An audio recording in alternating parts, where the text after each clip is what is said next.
Steam locomotives have always been designed for specific jobs. Some are designed for fast passenger work, some are designed for heavy freight work, and some are designed to pull both. Sometimes engines are specifically built to fulfill niche jobs such as banking or factory work, but there is one that stands out among the rest, as its job was to sell chicken.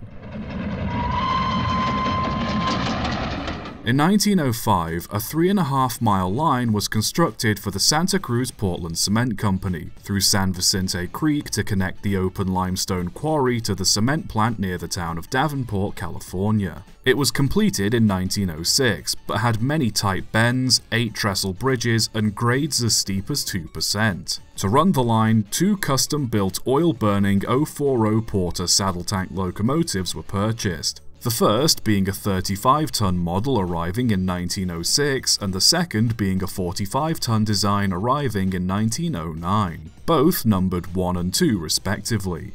Both engines were fit to do the work, but the railroad itself wasn't exactly perfect. The redwood trestles were built quickly and cheaply, and as a result often wobbled and shook as engines passed over them, to the point where they frightened engine crews. It got so bad that by 1913 the company started to take refuse from the quarry and use it to fill out the trestles for extra stability. 1 and 2 acted as the only engines on the line until 1923, when the cement company electrified the line and converted it to narrow gauge, replacing the steam engines with 2 18-ton 1914 Baldwin electric locomotives. With the Santa Cruz Portland Cement Company no longer needing them, both steam engines were sold to the Bechtel Kaiser Rock Company in 1924 and moved to Oroville. They worked at the plant until the 1950s, when they were finally retired, but rather than immediately being scrapped, 1 and 2 were simply put to one side. In the 1960s, No. 1 was traded between a few private collectors before finally being displayed at the Western Railway Museum of Rio Vista.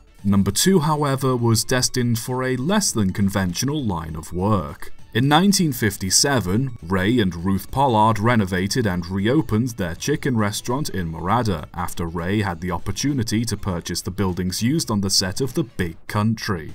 The site became a mock ghost town for tourists, complete with an authentic jail, a schoolhouse, and even a narrow-gauge railway for visitors to ride on. Named Pollardville, a large towering sign was erected by the roadside, advertising the chicken restaurant and the ghost town attraction. In 1967, Ray was looking for something to add to Pollardville when he came across engine No. 2. No. 2 was too big to run on the narrow-gauge visitor line, but he still felt it to be of some use to his attraction. After purchasing the engine, he replaced the glass in the cab with wire mesh, had it painted the unusual combination of black with red and pale yellow detailing, and mounted it on a short segment of track in front of the sign at the side of the road, where it served as an advertisement for Pollardville. There it remained for many years, but unlike most engines that were purchased and put on outdoor display, it seemed that the Pollards took good care of No. 2. Though not always the cleanest, it seems like it was often repainted and little metal was left to rust.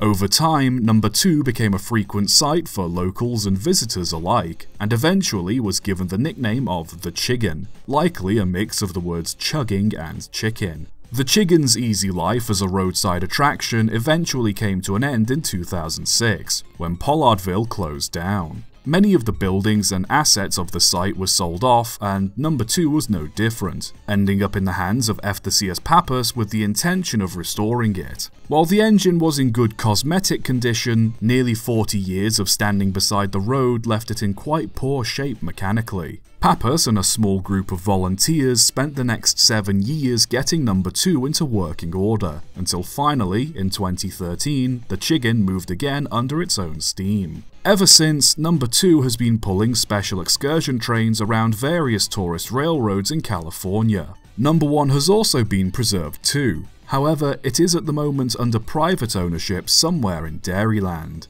Steam locomotives have always had strange jobs throughout history, but I think you'll agree that none have quite had the same strange service life as the Chiggen. I do wonder though, now it's in full working order again, do you reckon you could cook a chicken in its smoke box? A chicken roasted in the Chiggen? That'd certainly be something to put on a menu. Subscribe for more.